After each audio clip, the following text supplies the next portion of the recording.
Oh yeah, I mean I've been wrong so many times, man. In the past, when I was younger, it was arrogance, lack of experience, uh, wanting to be out in front of your skis. Um, you got to be patient. There's no race.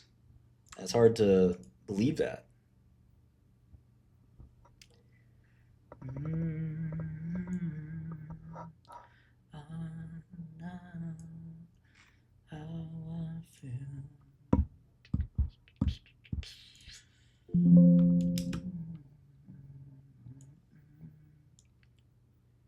Well, one of the biggest problems is you don't know if you're ready or not. And you don't trust the people who would arbitrate that. You sometimes would feel that, like, oh, they don't want you to be ready in some way. But a lot of these people do, they don't have your best interests in heart, but they're honest with you. And knowing whether or not you're quote unquote ready is very important to decide, are you willing to take the next step in your career? The other thing I'd say, though, is that is a very efficient, the marketplace is very efficient for talent. So if nobody's willing to pay for your talent, yes, you could make it work by being, Dan Loeb, David Einhorn. These guys also felt that the market wasn't pricing their talent correctly. They went on to great success. And so it is possible, but usually the market's pretty good at pricing your talent. And if it's not pricing your talent correctly, the temptation is to get mad. But the reality is maybe you need more seasoning, a little bit more work. It's not the end of the world. People like me, I used to take that really personally. Say, I'm the best. What are you talking about? And the reality is, okay, maybe you're a smart person, but you haven't mastered this craft yet, or a part of this craft yet, or whatever it is. And a lot of people like that don't want to hear, constructive criticism. A lot of people like that don't want to hear, that they're maybe not the best. And it's a blind spot. It's arrogance that will hurt you quite a bit.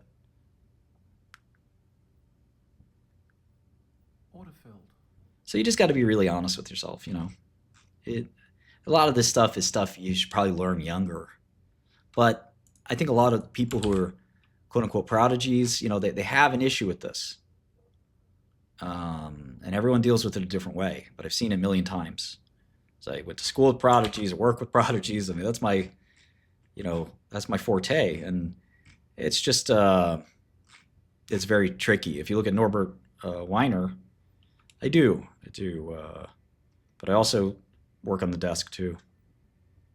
I don't know. I feel like, 90% of this stuff is psychology. It's very easy to, get in your own head. All right, so Square barely grew year over year on transaction-based revenue. On subscription and services, whatever that is, they grew a tiny bit. And then there's Bitcoin revenue, which is kind of, my advice is not even to look at it. The transaction revenue is kind of the important part.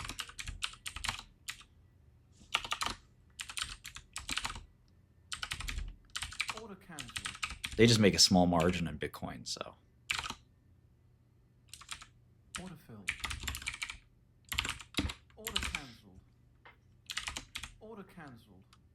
That's really great, Senu.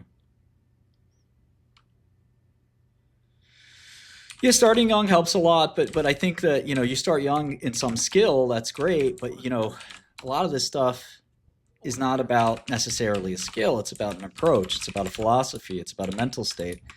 And those are things you don't always learn when you're busy learning chemistry at a young age or programming or something like that. A lot of people don't want to, you don't want to hear this kind of stuff. In fact, I was with a well-known young entrepreneur recently. And I said, I was basically trying to caution him that with his current attitude, he's probably going to fail. And he really didn't want to hear it. And I was just kind of like, look, man, I'm looking for, I think you guys got to get like very mature very Order quickly.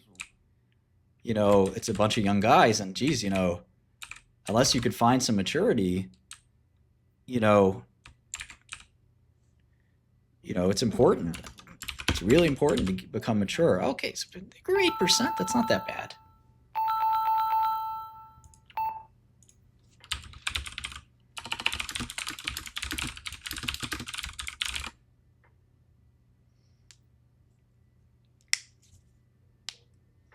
Not enough goblins.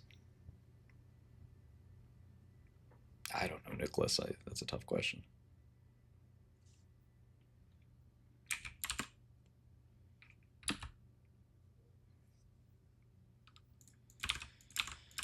Oh.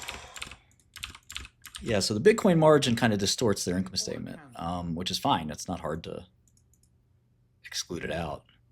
Order But filled. just off the bat, this doesn't look like such a bad quarter. I mean, maybe it's their guidance, I think, that was really bad. Order cancelled. Order cancelled. Cash flow is fairly abysmal.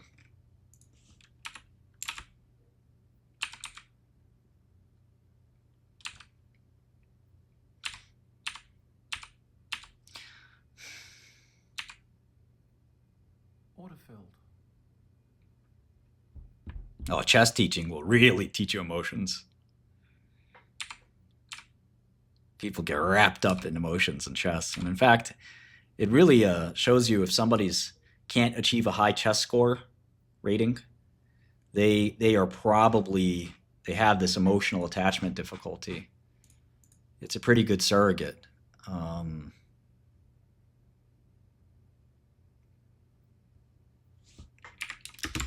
You really have to be at peace with your inner mind and to learn chess well and to grow as a chess player. Super hard. And for others, super easy. For children, they have no idea about ego, right? They have no ego. They don't know how to play and they don't care. They just want to win. So if you tell them, hey, the way you've been thinking about pawn structure for the last 5 years is terrible. It sucks. You got to forget everything. They're going to say, wow, wait a second. I know that, pawns need a supporting base and this and that. And it's like, stop thinking about your old way of thinking about pawns, or whatever it is, tactics. The kid doesn't care. Kid says, oh. I don't think it's that kids' minds are more plastic. A lot of people say that. I think it's more about their ego. They're not embarrassed to lose. Some kids do learn ego fast. Not every kid's good at chess.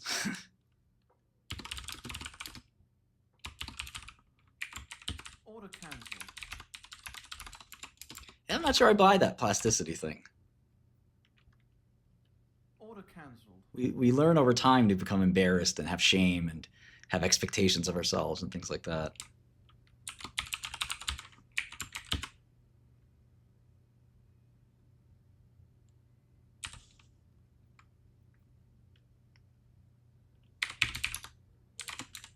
Order cancelled.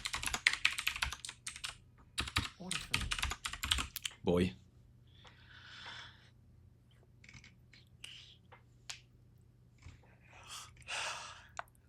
I'm not sure. It could be a mix of plasticity or whatever you want to call that and other things. So.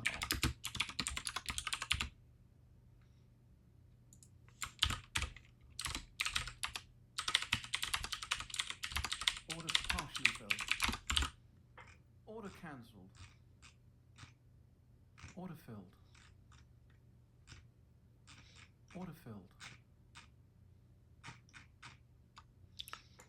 What's everyone so scared about on block? Looks pretty good.